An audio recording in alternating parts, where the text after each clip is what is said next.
Hello, everyone, and welcome to the Catholic Truth Podcast, where we teach and preach the truth that comes down from Jesus and the apostles over 2,000 years. We want to help you to know, love, and live your faith and to be set on fire for it because once you know Christ, it's life changing. There's nothing like it. And I've lived with him and without him. And I know that he has changed my life, and I know he's changed millions of people's lives, and we want him to change yours. Today, we're super excited. We're going to be talking about a very important topic. In fact, like you think Christmas just went by recently, right? New Year's, Thanksgiving, all the holidays. I don't know about you. Maybe some of you out there can relate to me, but I can't think of many people on either side of my family or on either side of my wife's family that really practice the faith.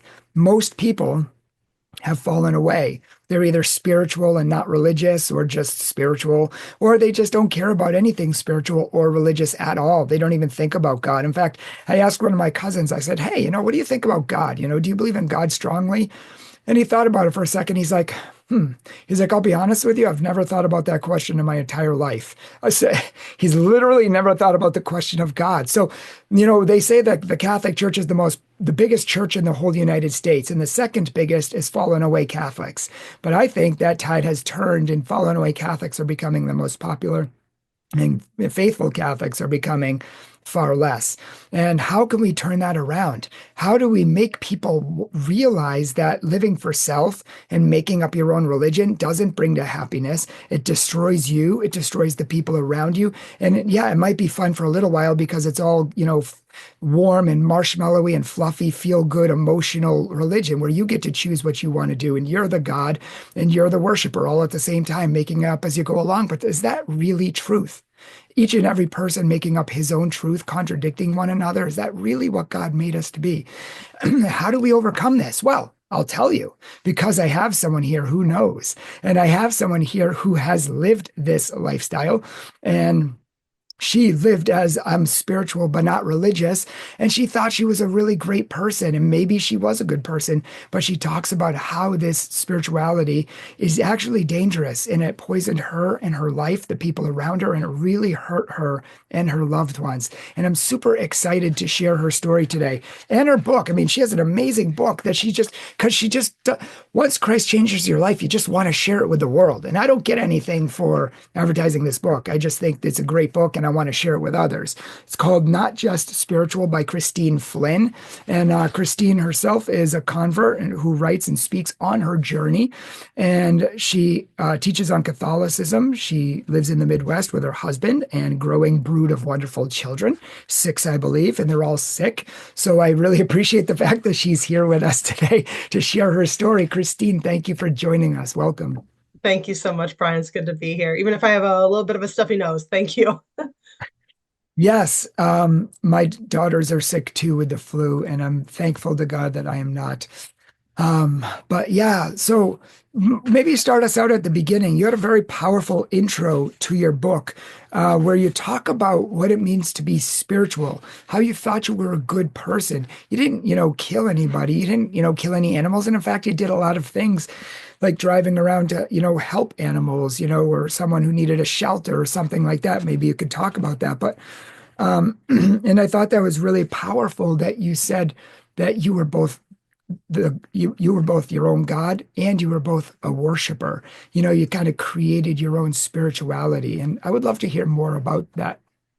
Yeah, so I did think I was a generally good person. I followed all of the general good and bad things that we're supposed to do or not do in our society. So I wasn't going out killing people, or I was recycling, and I wasn't, I was walking if I could instead of driving, or whatever. I just felt I was pretty good, tipped extra here and there. Um, but the problem was that besides just completely ignoring where the ideas of good and evil come from to begin with, I was just kind of changing whatever felt good or was good or what I did based on my, those feelings in the moment. Everything was feelings based. So if I felt like I wanted to, go the extra mile for somebody good, but if it was a day where I wasn't feeling great, well, screw them. I'll just take care of myself. So it was very selfish in a lot of ways. Even though I would have said that I was, generally good, person going out and doing good work, and I wasn't really hurting anybody. But I was actually, oftentimes hurting other people because if I was not feeling like I wanted to help anybody, I would have been, hurting somebody. There was no mercy there. I also have a tendency to I've been called an ice queen in the past because I have a tendency towards justice more than mercy. And so I just didn't really have to be compassionate towards anybody if I wasn't in the mood for it. On top of any other, issues, I definitely, uh, promiscuity, abortion, drug use, alcohol use. I was not, I was doing not great things all around. But again, I could say that this was my belief system at whatever given moment and do whatever I felt like. So you were doing, you're doing all, it's amazing that people say, well, I'm a good person. And, I guess, we seem good if being a murderer is our standard for being good. Like if well, I'm a good person because I don't kill people. Well, wow. Okay, great. Good for you. You don't kill people, but how does that make you good? Good is a word, I mean, what you're saying is you're not evil. You're not like Hitler. But are you Right. actually good? Are you doing good things throughout the day? Yeah, the Um, standards are pretty low. really, like I And had a honestly, product. I was thinking about that as I was writing this book. I used to think, oh, I don't murder people. I did have an abortion, so I did. So there's things there, whether or not I understood the magnitude of that act, which I didn't at the time. But I was definitely not good. But yeah, maybe not evil to the low standard of, well, at least I'm not Stalin or Hitler, but certainly Right. not to I the good actually heard a standard of the church calls us to. I actually heard a Protestant pastor say, like, because some guy said, "Oh, I'm a good person." He said, "Really, how good are you? Do you think you'll get to heaven?" He's like, "Oh, definitely." He's like, "I do a lot of good things. I help women across the street, and whatever." He's like, "Well, who do you think is the most good person in the last century?" And the man thought about it for a second. He said, "Probably Mother Teresa. She helped people with her whole life. She did good every moment of every day." And the Protestant pastor said, "Yeah, she's a good choice." And he said, "Who do you think's the worst person of the last century, the least non-good person?" He said, "There's a lot, but maybe Hitler." He said, "Yep, he's a bad one." He's like, "Where do you fit in between them? How good are you?" He's like, "Well, I'm definitely better than Hitler, but I certainly ain't no Mother Teresa." So he said, "Maybe right in the middle between them both." And he said, "In the middle." He's like, "That's a 50%. If God judged you, is a 50% passing?" He's like, "No." Like, so he thought about it, it's like good is relative based on how we see the world based on our own personal, interpretation of it. Yeah, it is. Yeah, it can be relative. It shouldn't be, right? We have the standard that the church holds us to. So we do have these benchmarks to hit. But in our current culture, it really is just whatever we feel like in that moment. And often, I mean, we think better of ourselves than we probably ought to. Indeed, for sure. So maybe, yeah, start out and tell us your story. Kind of walk us through your journey of how you got to the point of where you were. You started out religious, you went non-religious, and then back to religious. Yeah, yeah. It's funny when you said about your cousin saying he hasn't really thought of the God question. I did. I was always very interested in spirituality, those big questions that we all seem to have, although maybe not everybody's asking themselves or spending too much time on them. Why are we here? Where are we going? What happens after we die? I was really interested in those things, even from a young age. Now, my parents are fallen away Catholics, and I grew up in the Bible Belt. So Christianity was around a lot, but it was not. I never really had a very good positive experience with it. So between my parents being fallen away and then just the general culture that I was in, I was not interested in organized religion. I didn't think that the answers to my questions could be found there.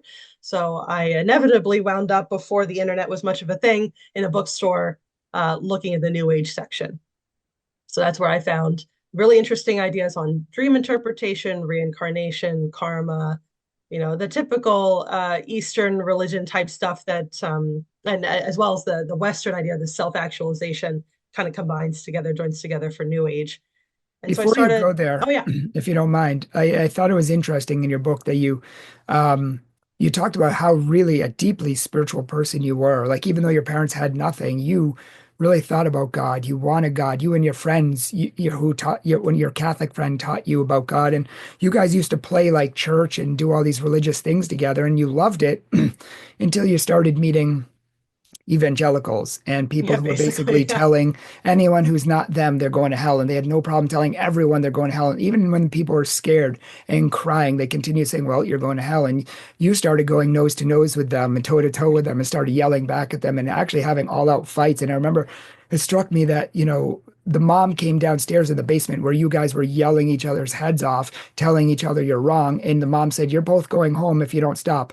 Yeah. Neither of you stopped, and you both kept yelling. And you basically said that kind of religion where it's forced down your throat in a negative, horrific way really turned you off to the faith. And that's really sad because I think that turns a lot of people off to the faith. I've heard so many ex-evangelicals just go to atheism or agnosticism because of the scare tactics, the guilt, the fear-based religion, rather than what Jesus did for us on the cross, how much he loves us, how much he doesn't want us to go to hell. He actually loved us so much he died for us. Right. Yeah. Do not be afraid. I mean, we hear this quite frequently in the Bible. So to base your evangelization tactics on fear is just not a lasting effort. It's such a turnoff. And I think, people get tired of it.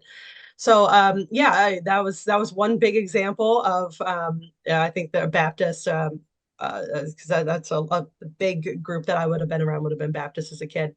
Lots of fire and brimstone. It's funny, I heard later on Catholics complaining that that's what they grew up with. Maybe that's a generational thing in my childhood. It's pretty much what you heard, basically being told about Jesus in heaven just to tell you that you probably weren't going to get to go there. So it was exhausting. And I really didn't feel like if that is Christianity, then that is not for me. And I really, because I didn't have any other my friend, my very good friend, is Catholic, and her mom used to take me to mass on Sunday mornings if I spent the night on Saturday. So I did have exposure to Catholicism, but overall, they weren't super involved in their faith either. My friend's father was Baptist, the mother was Catholic. Dad never went to church. So I didn't really see like a family of faith. It was just something that you had to go do. And I remember she would go to CCD and bring home fun crafts. I thought that was cool. I would like to do that. But I mean, it was really very, very elementary school type catechesis that she was getting. And I don't even believe she's a practicing Catholic anymore. And then so what she was passing on to me was very watered down. I really didn't know anything about Catholicism. I thought I might because I had some fallen away Catholics in the family, some extended family who say they would go to mass just kind of as afterlife insurance, just in case. But nobody around me who was really very joyfully practicing as a Christian. So you end up at a new age store, like looking at reincarnation and karma and all these new age things. What happened from there? Well, the one thing I should say, dream interpretation was big for me. I was having dreams for a very long time, and many of them did come true. So that really, whether where those dreams came from and why they were coming true, I don't know. I don't like it's fine. I don't need answers to that. But it did kind of make me feel as if I was getting secret special knowledge. So great for Gnostics, right? This idea that I have this, and great for my ego that I have this special knowledge. I'm different. I'm getting some kind of information from the universe. And so that really put me in, kind of on a pedestal. And a friend of mine years later had told me I had a holier than thou attitude. And I said, well, no, I don't. That's ridiculous. But in the back of my head, I thought, well, if anybody should have a holier than thou attitude, it should be me because look at all this cool stuff. So the dreams were cool because it made me feel special. And then just as I looked into dream interpretation, karma, reincarnation, the light and the dark, yin yang type forces, it did help to answer some of the questions that I had. Like, why does bad stuff happen, in the universe? So it did help in some ways. Again, we can find kernels of truth in various different belief systems, but not the full truth. And eventually, I realized that the stuff that I was believing, besides bringing me a lot of pain because of bad choices, also wasn't answering all of my questions. And I wound up little by little feeling a little bit disenchanted by the whole thing. Eventually, the dreams too that I was having stopped, which made me feel pretty terrible and not special anymore. And apparently, that's what I was kind of feeding off of those good feelings. So that kind of started making me think that maybe I just didn't believe in much anything. Yeah. So what happened from there? Well, my now husband, I met him, and he's a very smart guy, a philosopher, and he was an atheist. And I thought, well, he's smart, so maybe he's figured out something that I just haven't gotten there yet. And he had atheist friends, and they would talk, and it sounded like they had things figured out. And at this point, I was pretty disenchanted with all my past beliefs in New Age. I wasn't getting those dreams anymore. I was stuck in a job that I really hated, and just kind of figured that maybe all that there is what I can, see and taste and touch and feel. And that was it. And then at the end, I would just be, go poof, worm food, and nothing else. It was a very depressing time. I'm sure I was a lot of fun to be around. And how Um, long were you like that? Like, how long were you in that kind of, atheistic state? let's see. I want to say probably about 5 or 6 years. Okay. I had already, man, I had 3 children by then. So yeah, it was we didn't convert until our third child was 1 year old almost. Okay. Yeah, and actually, it was my the love that I had for my children that made me a little bit hopeful that maybe there was something else, because I could not imagine pouring myself into these little bundles of joy that I love so much, only to realize that in 100 years we would both be forgotten, basically, and that wrecked me. That idea was very terrifying, and I started to feel my mortality very acutely, and made me just maybe a little bit open to some kind of hope that there might be more. Yeah. And what was the mechanism? I mean, you were in, did you continue New Age spirituality or did you just kind of give everything up for a long time? I did give a good amount up. I went through a rough patch with personal relationships, wound up moving out of state, try to start new, and I still had a lot of questions. And I wound up going back. Well, I actually was a religions minor in college. I was like, well, I studied that a lot. Maybe I'll just go back and look at the old world religions. So I started studying Judaism and a few others, and really thought maybe that was something, because I was, again, still looking for answers. Didn't find answers there that were satisfying. I didn't feel like I could actually believe it. So I just stopped together for quite a while. And then atheism, I went even further. My husband didn't get into nihilism, because he still thought that, he had kind of the old stoic mentality of living the good life. I didn't even think that was, I went way further and didn't even think there was a point to that. So yeah, and then pretty much belief in, well, I could say belief in nothing. I did have beliefs, and my belief was that there was no purpose or anything after this life. Your belief was there was nothing. Yes, yeah, my not yeah, but it was definitely, I didn't believe in nothing. I just believed that there was nothing, and no point. Right, exactly. Um, I like in your book, maybe you could talk a little bit about, I like the parts in your book where you talk about how your religion, all your religions were completely emotionally based. And this is, I think, true for a lot of people. We make it up as we go along based on one day or the next. And maybe you could talk a little bit about the emotions and, what you went in and out of and how you kind of hurt your family and hurt the people around you, even though you claim to be a good person. Yeah, I mean, with making up your own religion, you can really just do whatever you feel like whenever you feel like, and you can always retrofit, even if you've made what seems like bad choices. Well, for me at least, I would say, well, that's just part of my journey. And if I hurt somebody else, that's kind of on their journey. Oh, sorry, I was actually, giving you fodder for your own spiritual journey, as a way to just like back out and be like, well, it's not really my fault that I hurt you. It's just part of everything, of the universe. Because But that's a new really, age teaching, isn't it? It's like because you have to experience, good and bad. You have to become a whole full person. And if you're experiencing bad stuff, well, learn from it. yeah, right, learn from it. Yeah, basically, like, this is actually a gift. And of course, we can look at our suffering as a gift now, knowing that it helps us to, grow in trust and love of the Lord even more. So suffering is not necessarily a bad thing. But I would just kind of like blow off the suffering I was causing others as, well, it's just part of our journeys, mine and yours. That's it. So, I would stop showing up for jobs. I would just ghost boyfriends, and, be like, well, sorry. So it really does cause a lot of, it can cause a lot of pain and suffering. We're not our own islands. And we don't live in vacuums. And so any of the choices that I made, as much as I thought that it was just about me, how selfish does that sound?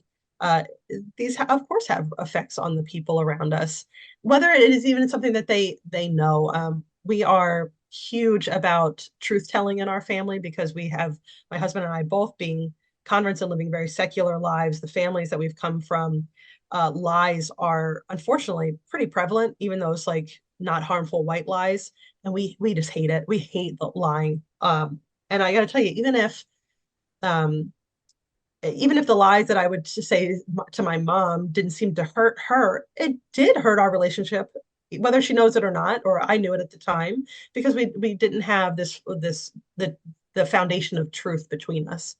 So no matter what, even if I was outwardly doing something that hurt somebody, obviously, like, breaking somebody's heart, say, or I was, very quietly lying to my mom, thinking I was helping her out by not making her worry needlessly about something I was doing. There's still harm being done, and most especially the harm that we do with our relationship with the Lord. Now, when you were into like karma, reincarnation, dream interpretation, all of these new age things, you know, you probably felt good for a little while, but like looking back, would you say that you were really happy? Did these things make you happy? Did that kind of spirituality help you, would you say? Yeah, so the good feelings, because I mean, look, the devil will of course answer your calls when you look for happiness in some of these places. So yeah, it felt good that I had this like, special knowledge for a time. But no, I was always felt like there was a lot of thrash, always trying to find the answers. The journey was constant movement, no real peace, which, as St. Augustine says so perfectly, our hearts are restless until we rest in thee. So very, very restless, a lot of restlessness. And so no, there can't be happiness with all that restlessness, no matter what life throws at me now. And of course, it's still plenty. I have lots of children and just regular life. It's we live in a world of suffering. It's not easy, but it's simplified and streamlined in a way that never was when I was searching for happiness, in this old way, or the new age. Yeah, and a lot of people get into the new age, I think, because it's easy. It's like I get to choose what I want to do. There's not really any demands. I figure it out. If I want to do this, I do this. If I want to do that, I do that. And it's like nobody gets to tell me what to do. I don't have to answer to a higher power. I am the higher power. I mean, I think the big lie of the new age movement is that you are God, right? It's like it replaces God with either the universe or self or both. Yeah. If you read books like, the Law of Attraction, The Secret and things like that, you realize that you are the universe. You are all powerful. Your mind is all powerful. All you need to do is think a thought and it attracts it to you because you are God himself in Yeah, human wow, pretty flesh. cool stuff, right? Yeah. I mean, it's And right. Yeah, the marketing on this is pretty cool. I mean, it's so pervasive just in our, everyday culture. I remember going to the locker room at a local gym, and it talked about come to this yoga class and tap into your inner goddess. That sounds great. If you didn't know any better, you're like, well, that's cool. If there's divinity in me, I'd like to tap into that. Maybe my life will be better. And or they have, shiny things like crystals, and well, that looks pretty. We're like magpies. It's just like going to the shiny object. So the marketing for New Age, pretty good. They got all the shiny things. They got this cool idea that you can tap into the divine. You can be connected to the universe. It sounds awesome, but it's just not the truth, and it steers us in a way where we become more and more selfish. And we should know. I mean, just looking at the lives of the saints, the less selfish we become, the happier we are. But the creating your own spiritual belief system, regardless of how shoddy it may be, really does fill us with a deep sense of our own worthiness, but to the point where it's unhealthy. yeah, and I like what you said that our hearts are restless. until they rest in you. And I know people, tons of people who have lived the I'm spiritual but not religious, and they bounce from thing to thing to thing to thing to thing because they're never truly happy. They're never truly at peace.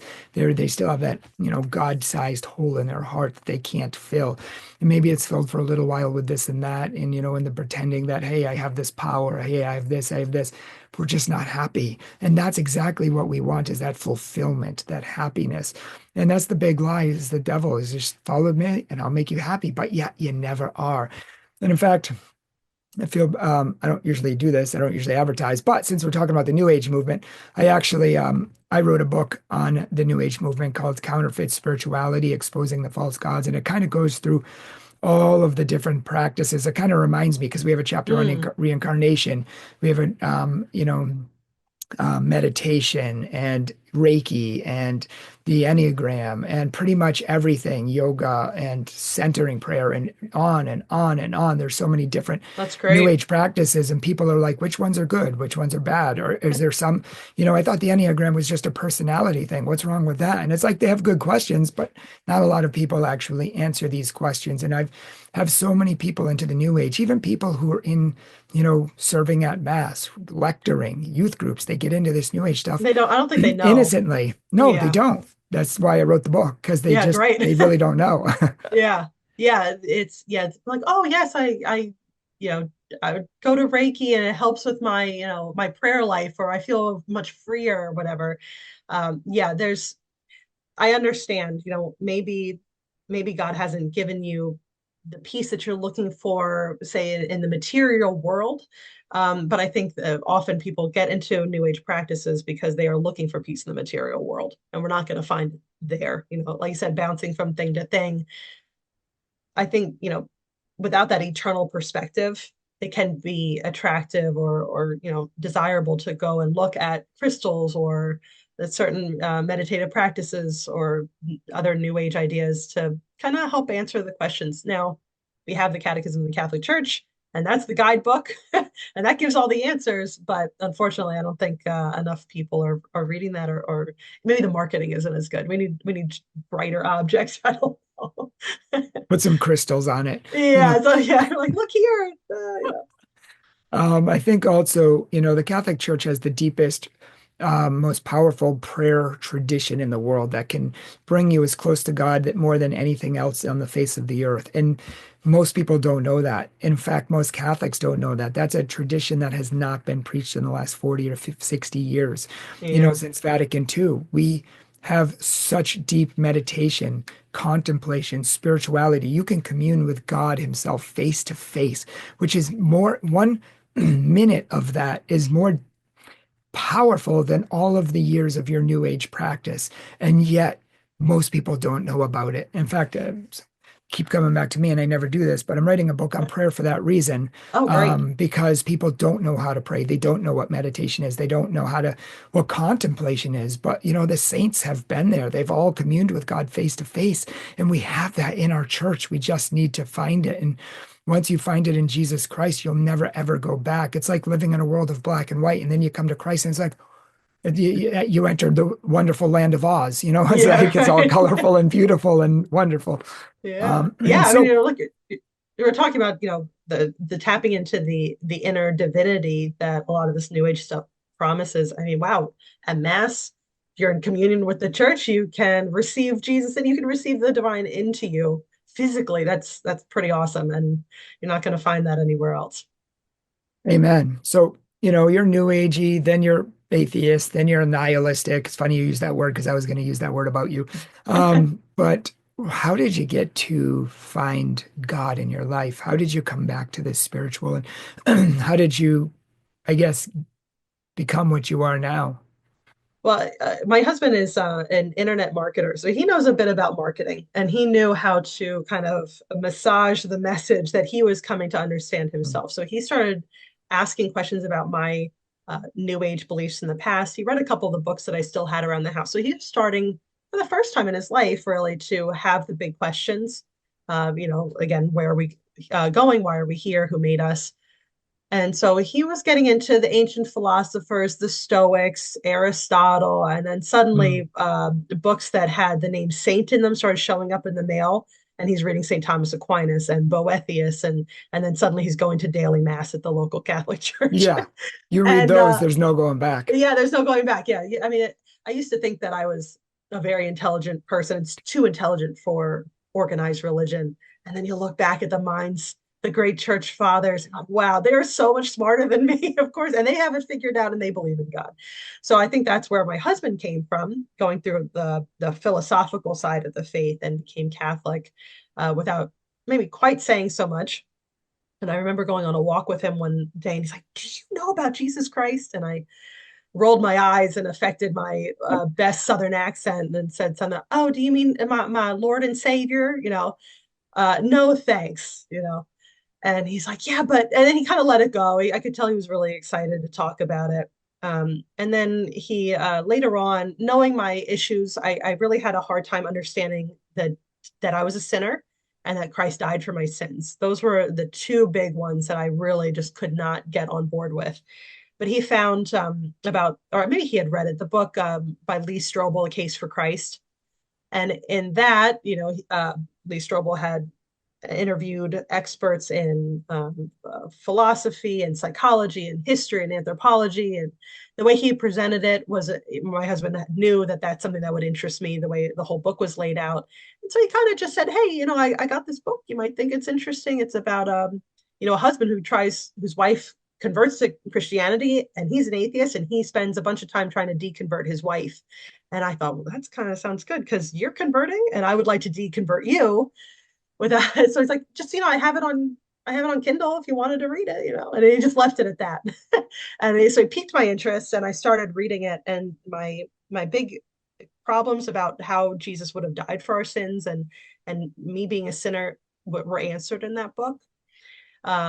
And I think at this point I had really gotten tired of the negativity in my life. I had these young, effervescent children, energetic, fun. Everything was very lively in our house. My husband was becoming a better husband and father, and I just felt like I was stagnating. So I just a little bit I was stuck with I was over excuse me over being so negative all the time. So there was a slight crack in my heart and the walls of my heart that I think the Holy Spirit worked with. And I wound up, because my husband was now asking me to just consider Christianity. It doesn't have to be Catholic, but let's just go to a denomination that you might want to. And he kept like saying, hey, they have pancake breakfast. It's like, that's not a reason to go to church, buddy. But I had grown up knowing a couple of Lutherans. He did ask, I said, there's no way I'm ever going to become a Catholic. So that's just out. And he just let that go. And he kept going to daily mass because my husband was baptized Catholic and had been raised modestly Catholic up through elementary school. So that's where, and with his studies of St. Thomas Aquinas, he felt like that was where he needed to be, but he didn't push me too hard. And so we wound up going to a Lutheran church for a bit because I knew that if God was real, that it should be reverent at least, not too reverent, not too much pomp and circumstance that I thought that was in the mass, but not the non-denominational churches that I'd been to where they had like mood lighting and t-shirt cannons and easy chair recliners and coffee shops in the church. I knew it had to be a little bit more on the reverent side. So Lutheran churches felt like it hit the marks that I needed it to without being Catholic because that seemed like it was too much. Um, and So I started feeling like I could become a Christian, and reading the Lee Strobel book really helped. And I was ready to be baptized. I'd never been baptized. My parents had left the church before I was born, so I was never baptized. And so eventually my husband wanted me to sit down and watch the Catholicism series by Bishop Barron. And it was on the transubstantiation. And that particular episode talking about how Christ is actually there in the Mass, it suddenly fit all the pieces together. Oh, this is why there's certain gestures in the Mass. This is why there's the bells that ring. This is why we stand up and sit down. And this is why the priest looks like this and the altar looks like this. And suddenly there was a real purpose to it. And it wasn't just like, you know, old men trying to puff up their own importance. and be like the middleman to God. So it was the way that series explained certain aspects of the faith that I had no clue about, even though I thought I had a general understanding of Catholicism, really made me step back and think, okay, I maybe could think about Catholicism in a way that I never would have allowed myself before. And the following day, I finally agreed to go to daily mass with my husband. And I just learned about transubstantiation. So when the bells rang, I think I wrote this in the book. If I hadn't already been on my knees, I think I would have fallen to them because suddenly all the pieces fell into place, and I understood that in this place here, in this ritual here, there is really the creator and sustainer of the universe. And wow, I need to be with that. I guess, yeah, that was your God moment, where all the puzzle pieces came together and you just saw the picture and like, oh, it makes sense. I get it. Yeah. And I guess you were kind of got, I guess, good from there. Yeah. You know what? For somebody who fought the faith for so long, it took me 30 years of questions almost to get to that point. Um, I You mean, don't look yeah. 30. Oh, thank you. I'm almost 40, but I appreciate that. 30 years, I guess again, I was very young when I started asking these questions. Um, so it took a long time to get there, but once everything was presented in such a way, I mean, God, of course, knows what he's doing. I was all in. So I hated authority. It's a very funny. I hated authority for so long. And yet, as soon as I realized that this is the truth, all in. I had no problems with it. I mean, there were points where I was like, when I learned about the church's stance on birth control, I was like, oh, okay, I guess we're not done having with just 3 children, I don't think. And that was a little scary. That was a little scary. Yeah, we've doubled our child count now since becoming Catholic. So there were points where I was nervous, but I think overall, and I'm very grateful, God has given me a great trust in Him. And so, yeah, if I was going to believe this stuff, all in, the old stuff is out, and it's all Catholic all the time. So I know there are things that people really struggle with, especially birth control being a huge one, or gay marriage, and yeah, but what about this? And I never really had those problems. So I told the Lutheran pastor, I'm sorry, I can't become a Lutheran. I gotta go to the Catholic Church, and I was baptized that Easter Vigil. No Diet Coke here. We're going for Coca-Cola That's straight up. right. That's right. I was a bit late to the RCIA process, so they wanted me to be baptized very badly. So I did a lot of studying for a couple months, baptized, but I had to wait a whole other year to be confirmed. But it Oh, was a wow. pretty cool weekend. I got baptized on Easter Vigil. We had our marriage validated, kind of validated on Easter Monday, and have just been desperately living the faith ever since. That's amazing. And do you feel like you have finally found that peace that you were looking for? Do you Oh, finally feel like you found God? yeah, absolutely. I mean, I became Catholic a couple years before the COVID thing, and I remember looking at my husband at the time saying, I don't know how we would have gotten through this without like a severe dependence on alcohol if I didn't have the Lord. Everything, it's not easy, certainly not easy. We've had to go through uh, rehabilitation efforts for a family member with drug use. And in the past, I would have been like, screw it. That's their problem, their journey. I'm out. I'm not helping them. And now it's hard to walk with people who are still struggling in certain respects. But as a Christian, it becomes so simple. The pathway is not easy, but simple. I know what I'm supposed to do, which is to will the good of the other and to help other people get to myself and others get to heaven. So it's so much better. It's just so much better, so much easier, even if life is just as hard as it has always been. And life is hard. Life is really hard sometimes, especially with COVID and different things like that. It's difficult, but it's with God, it's easier. With God, you can get through, and without God, it's a nightmare. It's kind of like you remind me of Sharon Lee Giganti. I don't know if you've heard her conversion story. You should listen to that Okay. from Catholic Answers. Powerful. She was heavily into the law of attraction. And Uh, because of it, basically how you think is what you attract. So if you think good things, you attract good to yourself. If you think negatively, you attract car accidents, debt, sure, yeah. sickness, things like that. So consequently, the danger of this is she didn't want to be around anyone who was bringing down her positive Ah, thoughts. So basically, it just reminded me of what you just said, back in the day, just, screw him, like he can yeah, deal with it. That's his journey. It's like, and that's very much the law of attraction is like, don't bother me with your negativity. I need to stay positive. I need to keep attracting positive things to myself. But again, you don't have to work that way. It's like, even if you have the worst circumstances, when you have Jesus Christ, you can still find peace. There have been stories of people who have been in concentration camps and Russian re-education camps for 20 years, in a bed, in water, in a cell for 20 years, and they have such peace, joy, freedom, and it's all because of Christ in them. And that's what we need. I think we get too caught up in life sometimes, and when we get away from God, we get away from the source. That's when we start getting anxious, yeah, depressed, things like yeah. that.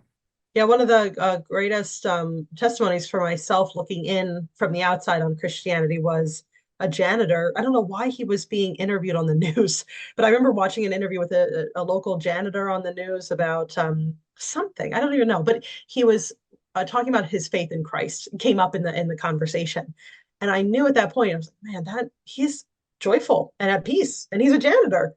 Wow, that sounds great. I would like that. I can't have that because that involves Christianity, but man, I would like that. So it's interesting. I mean, even the well, who we would think of maybe as being less fortunate or in bad situations. Of course, being in a gulag is a bad situation, but our situations don't predicate our inner peace, and that peace really does come from Christ. So even in my small ways, my modern mom's book of Job, sometimes what it feels like, there's still great peace there, um, And hope. because of Christ and hope. Yeah, Yeah. absolutely. Which day to day, thanks be to God, it's I don't have to deal with anything traumatic all the time. But just having that hope, even in annoying moments or frustrating moments, just kind of keeps that feeling all the time, or at least I know that I can, just the one word prayer of help does bring some sense and brings me back and kind of makes me pay attention to that the God within. He's there just waiting for me to realize it.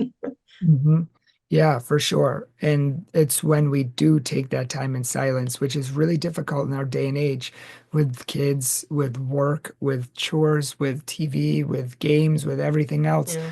We're always running like chickens with our heads cut off. We get cut off from the source. But when, like, my wife and I have really just said, you know what, we need to do adoration every week because we need that peace. We need that joy. We're more peaceful and we're more Yeah. patient. We're less angry, with each other and with the kids when we have that quiet time. So we've really been trying to work on that, ourselves. And I want to Sure. challenge people to, if you're struggling, you say, oh, well, I used to be Christian or I used to be Catholic. I tried that. Maybe it did, but I want to challenge you to try it again the right way. Like, because most people who try it don't do it the right way. They practice religion like I practiced high school. I basically flunked out because I didn't do anything. Yes, I studied, but it was the 3 minutes before the test. I didn't do homework except when in homeroom. And it's like I just tried to fit it in where I could. And I wonder why I didn't know anything. I wonder why I wasn't learning a lot. I wonder why it wasn't changing me. And people pray, well, okay, I'll give God 2 minutes at the end of the day. I'll pray like a Hail Mary. It's not going to do anything. It's not going Yeah. to change you. Fine, I'll go to church on Sunday and I'll just be there. If you're not participating, if you're not entering into the Bible and the Word of God, you're not reflecting on it, you're not praying those prayers, you're not singing the songs, it's not going to change you. But I guarantee you, religion is the most boring thing on earth if you do it wrong. But if you Yeah. do it right, it's the most life-changing thing on earth. And that's why we spend so much time. Yeah, we do a lot of apologetics on this channel. That's our primary focus, but we also spend a lot of time on spirituality. We have a whole folder of spirituality because we want people to know God, to love God, and to be transformed by Him. And not a lot of people teach you how to do that, which is Mm. why we teach you how to do that. Since I know everything. No, I get it all from the saints and from those experts, those, mystics who have seen God face to face. They've given us the way. We don't have to guess. Yeah. Yeah. One thing I did during my journey, which was a very short, I guess, when I suddenly became Christian or decided I would become Christian, is I gave myself a 30-day faith challenge. And I decided that I would do what I thought Christians did for 30 days and see how it was at the end. I'd live as faithfully of a life as I possibly could. And at the end of the 30 days, if I realized Christianity wasn't for me, then great, I'd be a better atheist for it. And if I did realize that Christianity was true, well, future Christine will have to deal with that. And it was a little scary at the time when I realized that it was true, but it didn't take very long. I think I spent the time, like you said, you don't find the time, you make the time um, to read the Word of God, to pray. And of course, I was doing this in a very clunky kind of elementary way because I didn't know any better. But the Lord certainly didn't care. And he just worked with what I was able to give him and wound up transforming my entire life and hopefully my afterlife as well. But yeah, finding that time, making the time, and giving it a good, honest shot of actually being Catholic. I love just going back and reading the Catholic Catechism for any questions about how to go about doing that. But participating in the life of prayer, not just thinking that, yeah, like you said, it's the most boring thing in the world if you do it wrong. Yeah, because it's all about just following a bunch of rules. It's all about just dotting all your I's and crossing all your T's and doing, doing, doing, doing. Yeah, And you miss the whole point of it all, which is a relationship with Jesus, which is life transforming. right. Then when you do things, I mean, yeah, if you take out the trash and you do stuff around the house, it's nothing. But once you find someone you fall in love with, doing stuff for them is you want to do it. You look forward to Right. do it. It brings joy to you. It's the same thing with God and religion. When you do it right for the right reasons and it's a relationship with Christ who changes your life, he gave everything to you on the cross. You just want to give everything back to him. And it's that love relationship. Yeah, very well said. Yeah. So thank you so much for sharing. I mean, you literally just tipped the iceberg. People, if you want to know of the journey of a flower child rebel, who just kind of wandered from I'm not spiritual to now I'm very spiritual and I follow Jesus Christ, and you want to know how someone can do that, she makes a lot of good points in the book. So many points that I can't even bring out, but you can find this on Catholic Answers, Catholic.com, and definitely check it out. It's a really easy read. It's a fun read, and I think it'll put you into the inside mind of many of the people of your friends, your family, how they think, how they reason, and maybe give you, excuse me, maybe give you some tips on how to deal with them and how to even bring them back. So highly recommend this. It's Not Just Spiritual by Christine Flynn. You can find it on Catholic.com. So it's my journey from personal religion to the Catholic faith. Thank you so much for sharing your personal testimony with us, Christine. We appreciate it. Yeah, thank you, Bryan. Absolutely. And thank you all for watching. Make sure you check out our website, catholictruth.org, because people said our store was broken. I think it was, but I think it's up now. I just saw some orders come in yesterday. I think it was for like hoodies or t-shirts or something. We have really awesome mugs that I designed myself. So it must be awesome. But we have bumper stickers, CDs, talks, books, pretty much whatever you want. So please check out our store. I know a lot of people have been trying to order and have not been able to. So I want to put out that PSA. Also, if you want to support our ministry, you can see that down below. Follow us on social media. And I will also link Christine's book and any of her information down below, which you can check out as well. So thank you all for watching, and God bless.